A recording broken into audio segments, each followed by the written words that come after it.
Welcome back to Unfinished Business, and welcome to another installment of our monthly segment, In the Middle of Mastery, where Rory Shepard of Action Coach of West Texas and I sit down and we have honest conversations about what it really takes to grow a business and overcome the challenges that many owners are facing today.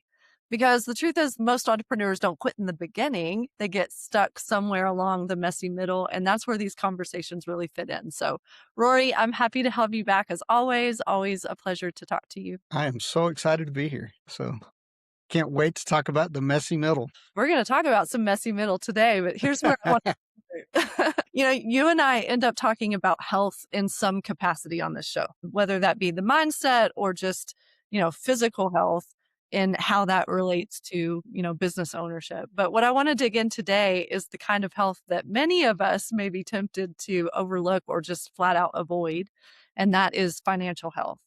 And my hope is that this conversation is timely, especially since we've just wrapped up a big tax season. And I Right. know many businesses that, ended up filing extensions for a myriad of reasons, but one of those may be that there were just too many plates spinning. And when we're overwhelmed, I have a belief that as humans, we just don't. And so the numbers can wait.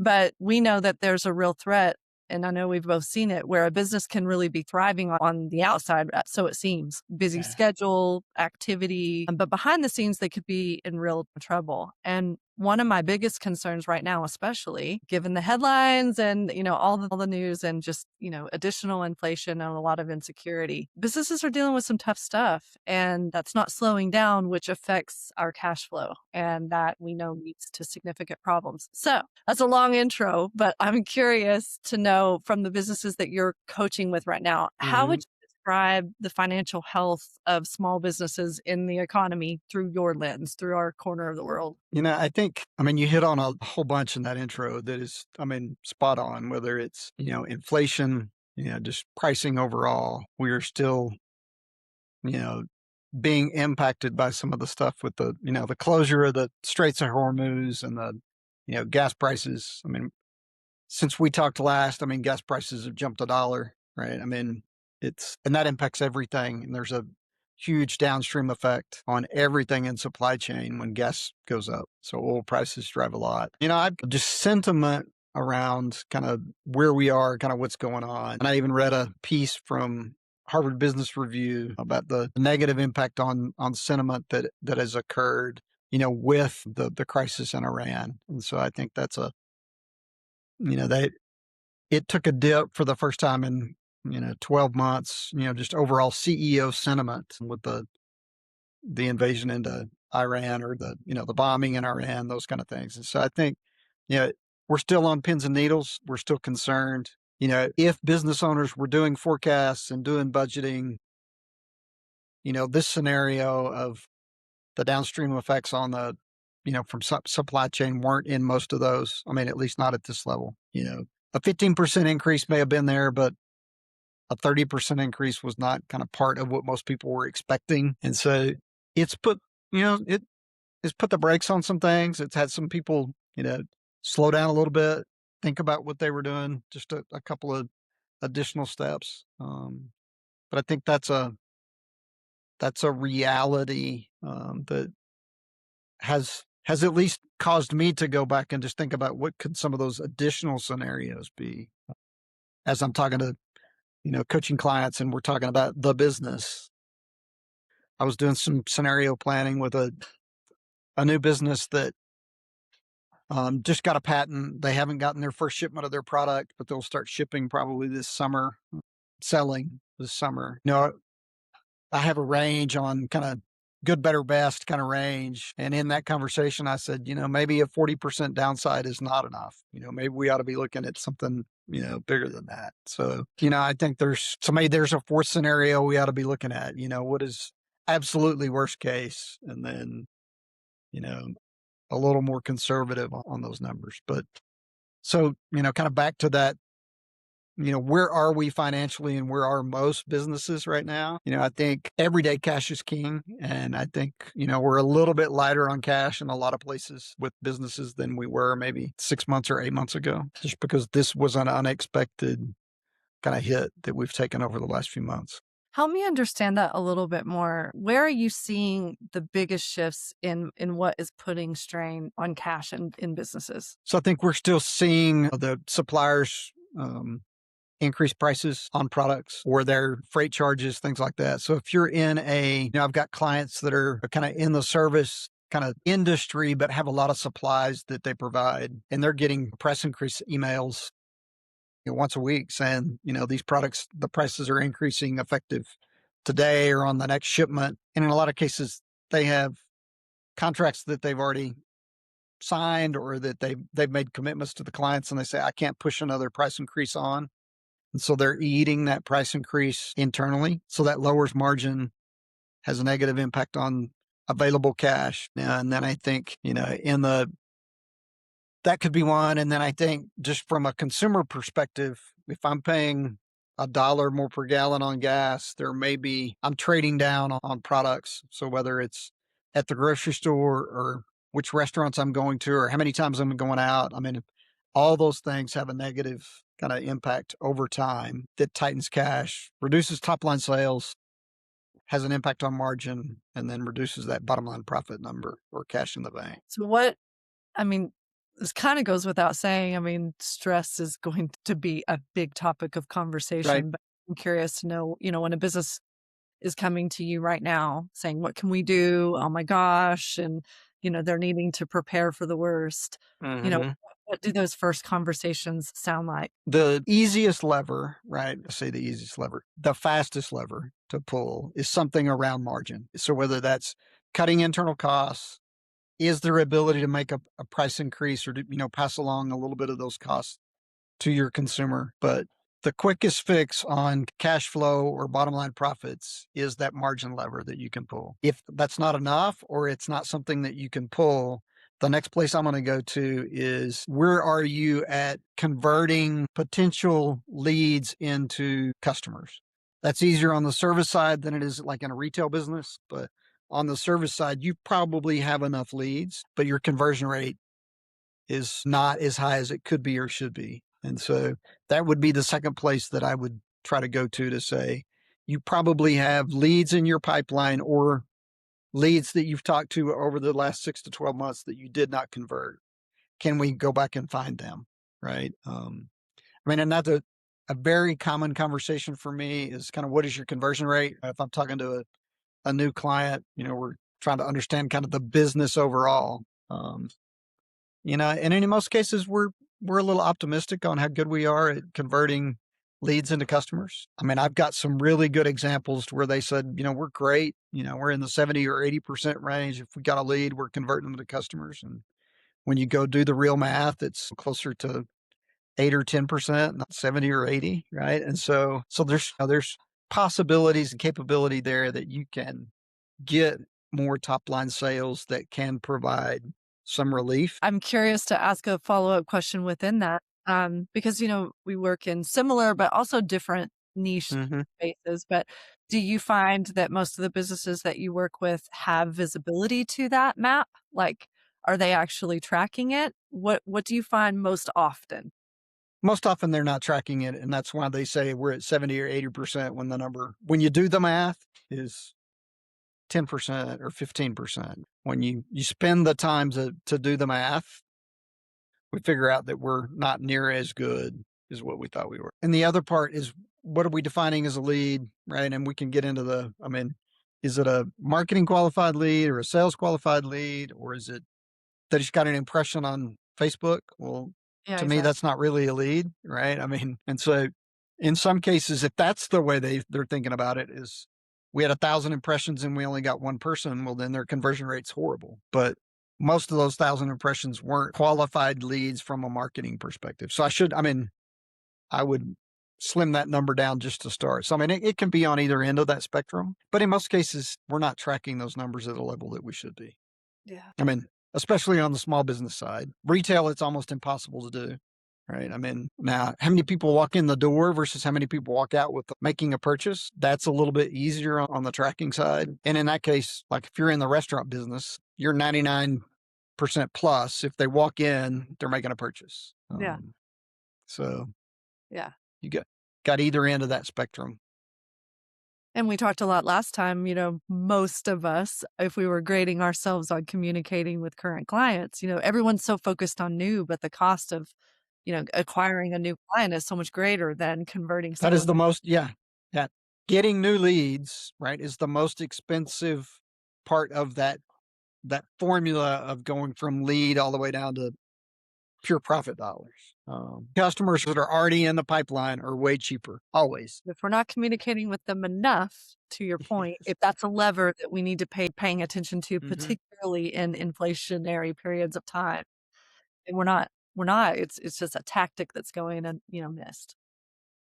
And I'm pretty sure we talked about it last time, but I mean, it's very much worth re-hitting on is just this idea that since that customer became a customer, any product that you've launched, any service that you've added, any changes you've made to your services, that existing customer probably does not know about it.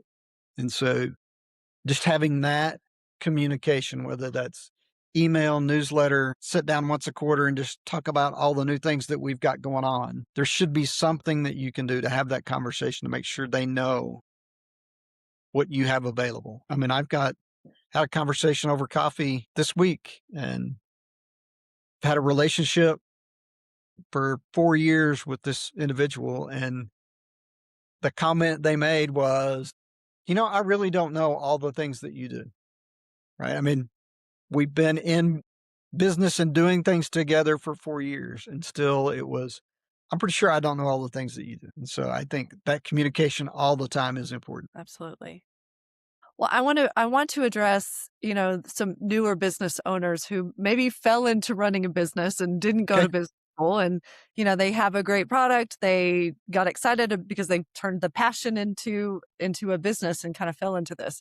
But we're calling this, financial 101 or finance 101, but go back all the way to the basics and let's talk about cash flow versus profit because I've always been told that, profit is what you measure long-term success, but cash flow is really what you need to be looking at to stay in business. So relating back to the whole sentiment that you shared earlier of just, yeah, things are tight and we've got to really understand how cash is coming in and out. Can you talk to the new business owner who may not have any understanding as to what these two terms mean? Yeah. So I think I'll give you a quick story of a client that was in the construction business. And so, I mean, had a small crew, him plus three other guys that, and their first, you know, pick a number, 2 years, 3 years, 5 years of business was really kind of the business seesaw of, find a job, do a job, find a job, do a job, find a job, do a job. Right. And so, I mean, they weren't living hand to mouth, but it was close. Right. I mean, and he spent most of his time trying to figure out where his next week's work going to come from. But he was getting paid for the jobs that he was doing and was able to make payroll on a weekly basis because that was that rhythm of find a job, do a job, pay my employees and go to the next one. But had been working pretty diligently about finding something that was more consistent, had a long-term contract on, those kind of things. And so he landed a contract with doing construction work for a senior living facility that was, the guaranteed money on a monthly basis was about what they were making, right? So, I mean, he was going to double the top line sales, double the profits. Yeah. So, Seems I mean, awesome, right? right, I've arrived, right? Yeah. I mean, that's the feel was not considered in the math was they paid on terms. They communicated, we'll pay you in 30 days, but 30 days was really closer to 60 to 75 days. And so all of a sudden he was, if you looked at the profit and loss statement, right? I mean, he's making more money than he's ever made. Um, and profits were high, but he was dying because of cash flow because instead of getting paid the week he did the work, he was getting paid 60 to 75 days after he did the work. And so all of a sudden he was in a very tight space and without some assistance from the bank and doing some other things to tide him over for that first 75 days, he was out of money. And so that's a case of I've landed the big job and all of a sudden things should be better. And it actually got worse very quickly because that was not an expectation of how it was going to work. So that would be one. The other would be if I'm more on the product side, the piece that we need to figure out is, you know, lead time on when I have to write the check to acquire the product. What's the lead time from between the time I write the check and I receive the product? And then how long is it between the time I sell the product and then I get cash back in my hand from that sale? Right. And so, I back to this company that I talked about that just got a patent is going to start selling products soon. The lead time on the product is 90 days for manufacturer. And so every time, right? And not just on this for initial order, but on every order. And so you've got, I'm placing an order and making a payment, and I'm not even going to receive that product for 90 days. And then I'm holding it in a warehouse hoping I can sell it. So what is that time? And so the math around cash flow or how much runway do and how long does the cash last? I mean, that is one of the biggest killers on any new startup is, even the ones that get millions of dollars of funding from investors is how long does that runway last? Yeah. Before we are in dire straits. And so for this organization, one of the early pieces of math we did was, the cash you have in the bank right now, how long does that last? And then because of this long lead time on product, are you going to have enough product and cash that you can place an order and not run out before that product gets here so that you can continue to make sales? And so you have to do both parts of that math. You've got to do the one that is, what does cash flow look like? And that's fixed expenses. What are all the things that, regardless of whether you sell anything or not, you're going to have to pay? That's rent, that's utilities, that's if you got people on salary. Those are all things that are fixed that you're spending regardless whether you're selling anything or not. And then you've got some variable expenses, your product, labor, those pieces that can be variable at some point. Even like in the grocery business, one of the things, the bakery or the deli or some of those smaller kind of departments on the edges, you've got to have people in those departments, whether you're selling anything or not. Right. So, I mean, there is a minimum amount of labor that you're going to have just to keep your doors open. That really become more like a fixed cost and not a variable cost. The easy answer to kind of in a finance 101 space would be, I need to know every month how much I'm spending, regardless of, whether I'm selling anything or not. What is that? And then how long, do I have cash to cover that? And then add in the pieces around variable costs. So you mentioned runway. What is a good rule of thumb for runway for a business that can continue to operate and then maintain? I mean, the story that you just gave, you're talking 180 days, like half the year they were without. So curious, did they survive? Yes. So I think, and part of that is, it's a lot like your risk tolerance on investing. A rule of thumb for me would be, I would love for you to have at least 3 months of, cash in the bank to cover all your expenses, regardless of whether you're selling something or not. But some people that 3 months may need to be 6 months, or that 3 months may need to be 12 months. Early on in the days of Microsoft, one of the things that Bill Gates did was he said, this is a unsure business, software sales. We could be up today and down tomorrow.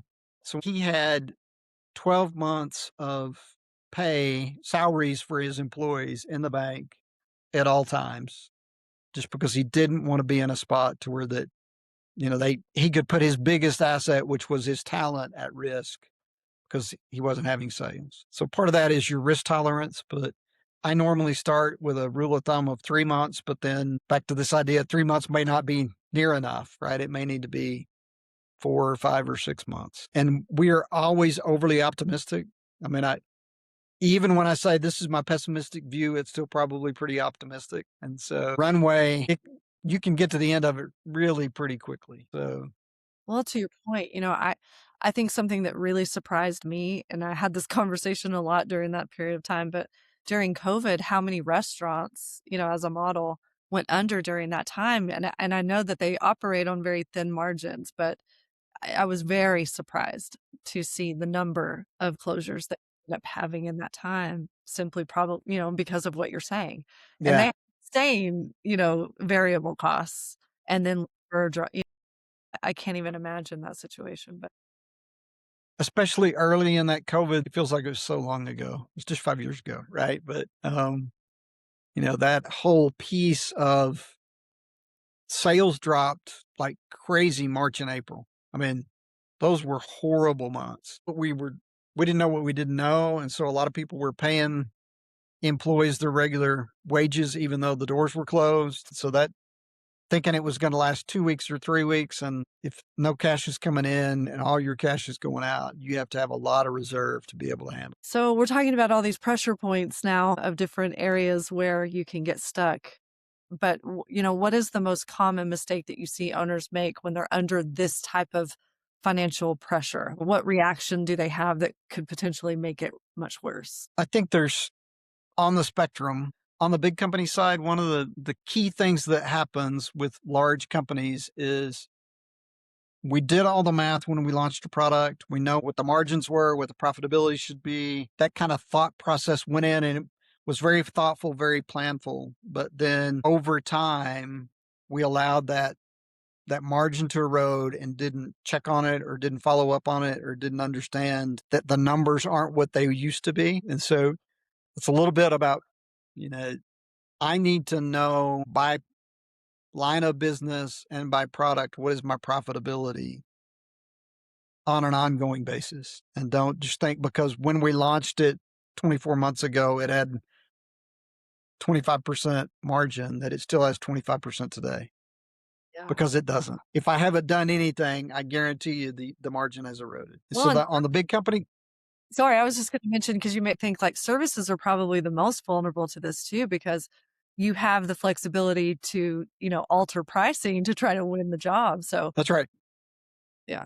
Yeah. I mean, so we discount, right? We say it's worth it. This is an investment. I'll discount that. And then we erode the margins. Small business owners are their worst enemy in that space. Owners don't want to ever raise prices and they are the first to discount. So that is absolutely an exposure. And then I think on the small business owner side, I think it's back to your earliest point of either, I'm passionate about the line of business that I'm in, but I'm not passionate about knowing the numbers or doing the accounting or doing the financing. And so I'm managing my business out of my checkbook. And if I've got money in the bank, we must be doing okay. And that can get you into trouble really quickly. That's absolutely a huge risk.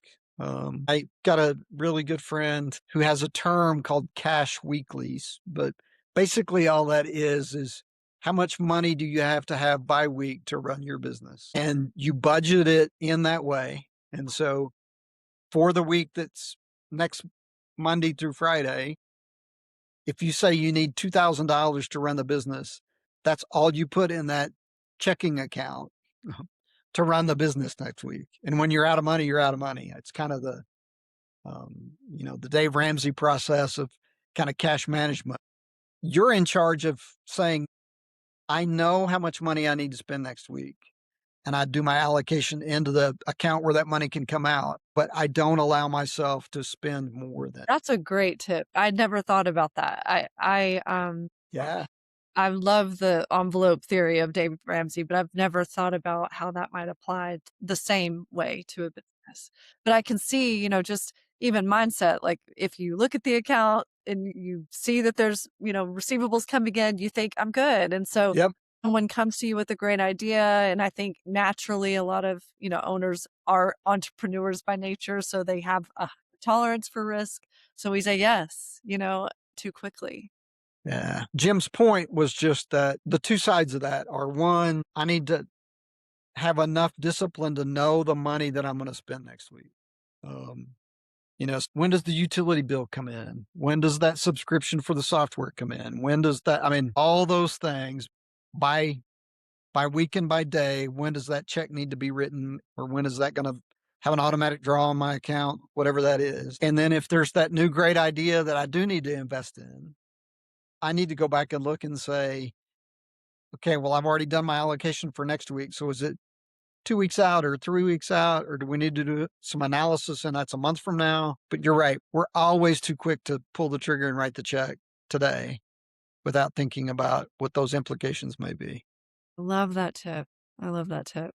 All right. I feel like we've hit a lot of people maybe we're in this quiet gut punch. Yeah. So not go full panic, but these are the types of things that on Sunday nights, you're laying in bed and you start to Yeah. think or imagine. But I would imagine that there are some warning signs that show up before the crisis. So if you could describe a few warning signs, what would they be for someone who's headed into a cash strap? Some of them are the more subtle ones are going to be, I was very diligent about tracking my numbers and looking at my accounts and making sure that I was up to date on a weekly basis, but I get comfortable. I get a little content and say, I only need to look at it, once a month or every 2 months, or I'm depending on my accountant to tell me if we're in trouble or my bookkeeper to tell me if we're in trouble. And so that would be a very subtle one, but I think that one probably sneaks up on a lot of people pretty quickly is that I was diligent when I was living hand to mouth, right? And now that it's a little bit better, I relax a little bit and I probably need to be as diligent then as I was when I started. Because the money, I mean, it will go somewhere, right? If one of the things that we always talk about was if you don't tell every dollar where it's supposed to go, it will go somewhere that you may not want it to go. We have got to be just as diligent. I worked for billion-dollar companies, and we were just as maniacal about where every penny was going in those companies as that first-year entrepreneur was, because that's how you make money, is you tell every dollar where it needs to go, whether that's into the profit account or the savings account or to go into that account that I'm building up to pay my tax payment. Wherever that needs to be, I'm telling every dollar where it needs to go. Yeah. So that would be a subtle one. Another one would be that, whether it's unexpected expenses or I have not done, a warning sign would be, I'm not creating a monthly budget. I might be tracking the numbers. I may be looking at my accounts. I may be ensuring that accounts payable and accounts receivable are all clean. But back to that cash weekly kind of concept, I'm not doing any budgeting or forecasting on where the money needs to be or where it should be. Again, most of us don't fall in love with spreadsheets. We're not accountants by nature. It doesn't have to be crazy detailed, but just how much money am I going to bring in and how much money am I going to spend by week and by month, at least at the high level. And if I'm not doing that, that's a warning sign that we're going to wake up one day and the money's not going to be there to make whatever payment we were supposed to make. And then we're scrambling. Yeah. I like that. I mean, the way that you suggest, again, just kind of knowing what those numbers are by day or by week and by month, and in a simple sheet, what does it take me to operate? That seems manageable. That doesn't Yep. seem super overwhelming. Curious if you know of any secret tools that would make that a little easier.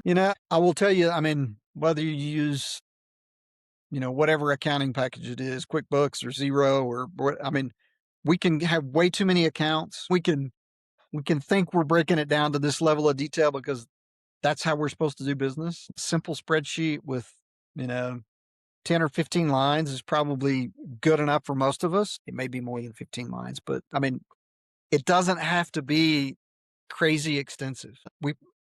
I've got a line from the controller at HEB that I love. He told a guy one day that the level of precision that you pretend to operate at is amazing. And so we often pretend to operate at a very detailed level of precision. And it's not true. And so fewer accounts in your whatever accounting package you're using, fewer lines is probably better because you're not that sophisticated. We're just not. And then any of those tools work, right? And can give you good management reporting and forecasting. But the key there is you got to push the button, right?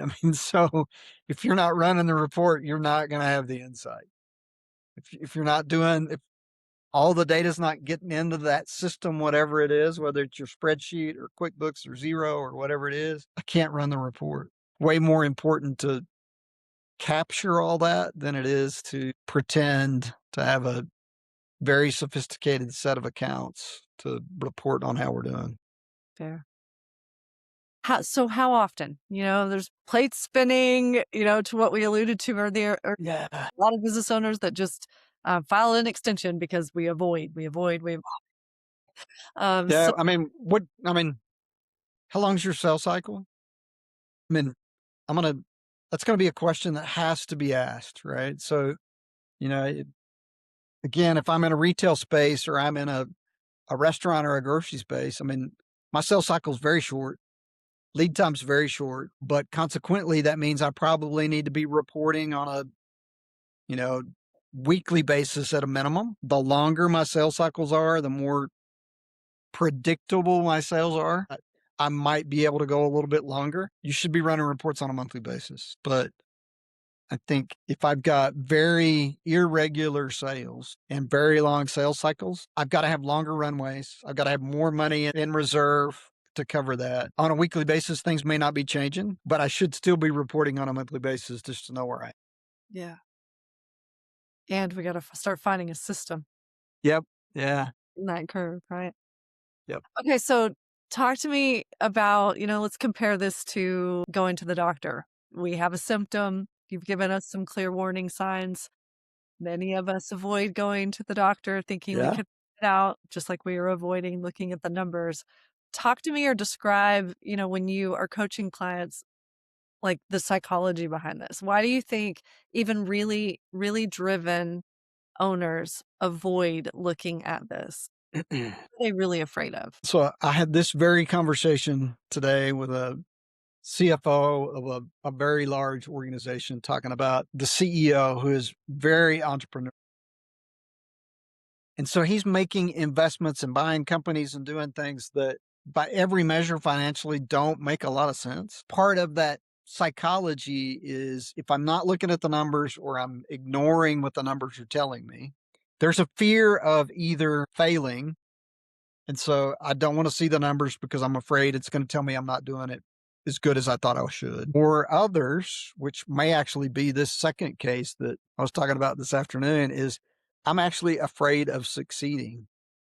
And so if I'm afraid of succeeding, I don't want to know the numbers because if I know the numbers, I'll probably start making tweaks that could make me more successful. And I'm afraid of that success. I listen to a ton of podcasts, and this subject is always so curious because I'm always so curious about it because it's something that I think it does get brought up, but it doesn't really get described. And I think I'm gonna put myself, in that Yeah. for a second. Like, How could you be afraid of succeeding? yeah, Right. I mean, it's bizarre, yeah. but you start to notice, patterns or little things that you're doing that you're like, Why is this?" And I guess the consensus that I've heard on different shows talking about that would be that you are always gonna find a way. Like, we like, as humans, we like consistency so much more than challenge or, doing something new. It's like our brain trying to keep us safe, Yeah. almost. We have a desire for status quo. Yeah. We love the status quo. And so if I'm more successful, right? So part of it is am I as committed as I think I am? Am I willing to push all the chips into the middle of the table because this is the right thing? That's way scarier than saying, I'm not sure what the numbers are, but we're doing decent. So let's just keep going than saying, I'm all in because this is the right choice. So I'll Wow. give you, I mean, Saying that gives me anxiety. probably 25 years ago, at least, because the story involves help wanted ads in a newspaper. So we know it was long enough ago that most of us don't remember. But an experiment was done with a, the exact same job posting um, in two different parts of the newspaper. One with all the description of the job and the salary was $50,000. And then in another part of the paper, all the same, all the same criteria, exactly the same. Salary was $250,000. And so if you were qualified and you read both of those ads, you would go, well, there's no reason for me not to apply for the $250,000 job. But which one got more applications? It was the one with $50,000, and not just, one or two more, like 10x more of the $50,000 job instead of the $250,000 job. So fear of success really is, I'm not capable of doing that, or I can't play in that space. And so I self-sabotage myself back down to where I've always been. I mean, as crazy as that sounds, It is crazy. right? I mean, Did you say to that CEO, and what would you say to anybody else that finds themselves or identifies with what you just said? I think one is, it's not like you're abnormal, right? You're not broken. First off, you're not broken. There is a very logical reason why you're doing the things that you're doing. Part of that would be, let's go back to James Clear and Atomic Habits, right? So it's not how do you get 100% better today, but can we get 1% better today, right? How can we start making steps towards being more successful, having more opportunity? And not just for me, but how can I have those impacts for the people on my team, the customers that I serve, the community that I live in? I think part of that is, in most cases, we internalize that and say, this is about me and my success. And so I pump the brakes.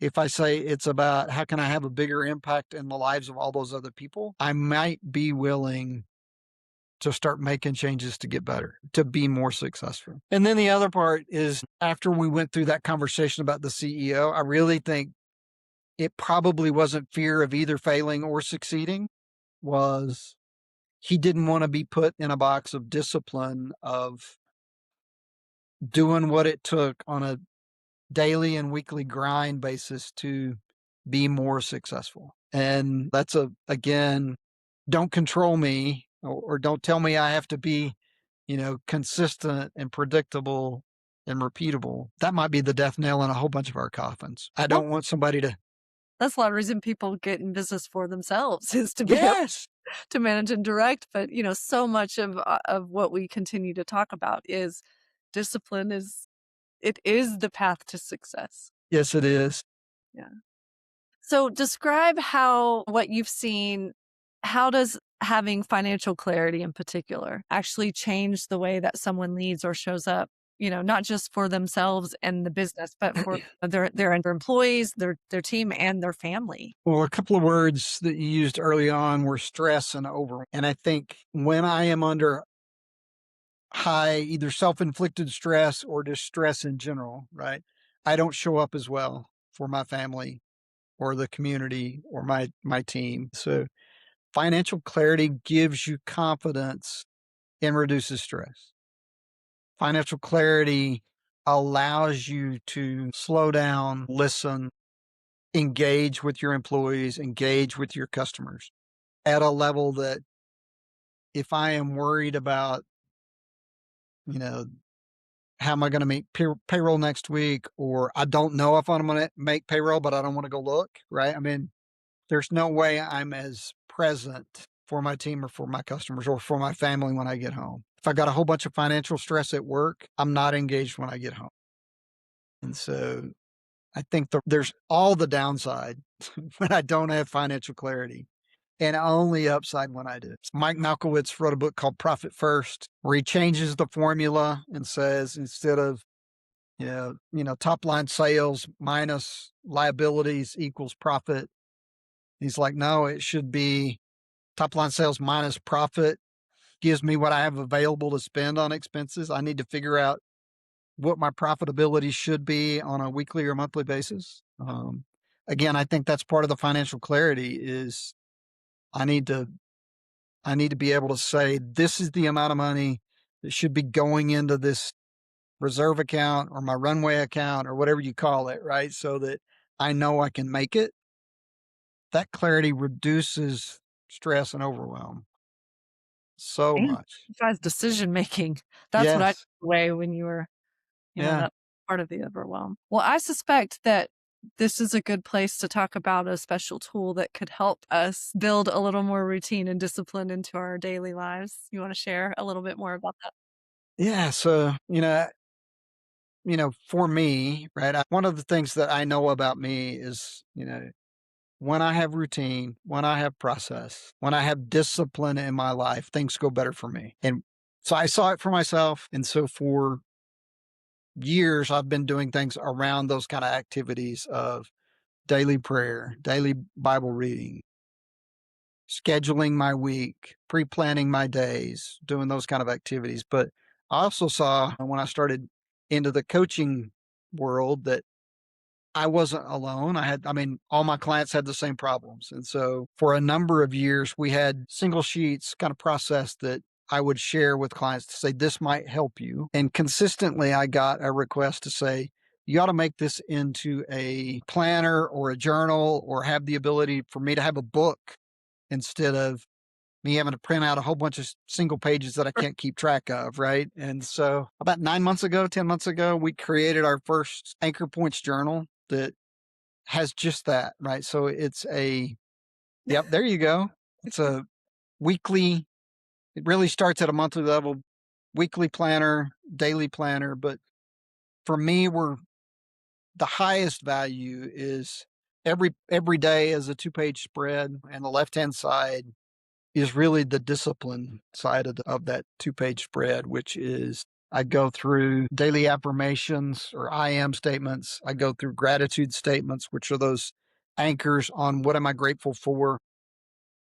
And then right in the center of that is a bunch of information around prayers, starting with answered prayers, talking about bold prayers, talking about people I'm praying for, either in my family or others. And then finally, maybe a little bit of prayer about myself. But I know if I start with others and have another focus, then my list of things that I need is probably going to be smaller. And so, and then, a section for what am I reading? What am I meditating on? What am I learning? And then, of course, there is a piece around tracking my exercise because I need to be doing that multiple times a week, if not daily. I need to be doing exercise, strength training, cardio, stretching, balance, those kind of things. And so having that and allowing me to go back on a weekly basis and reflect at how I did, and then going, I didn't do so good on Wednesday, and man, I felt horrible on Wednesday.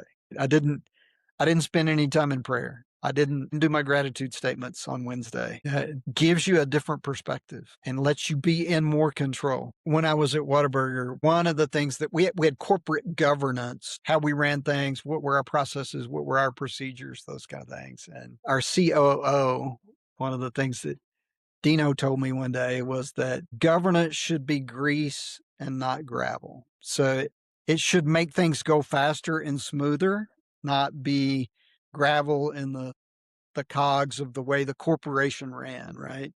And I think discipline, if we take it down to an individual level, daily disciplines should be grease and not gravel. It shouldn't be something I have to do, right? It's something that when I do it, everything is smoother. And I think that's a key piece to the daily discipline of doing those activities because you can get almost addicted to the comfort that you have because of the calm that those things create. Yes. And to your point, noticeably different on days that you Yes, are not as disciplined. that's right. Yeah. Yeah.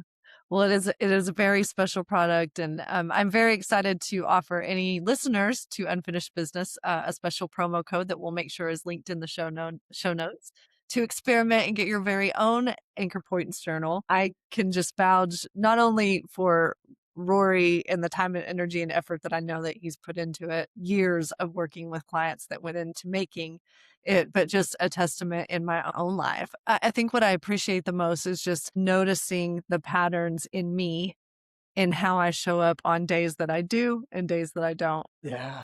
And then to go have something to reflect back. That's the other piece that I think often goes missed when you're running 90 miles an hour, Yep. is the Yeah. reflection piece.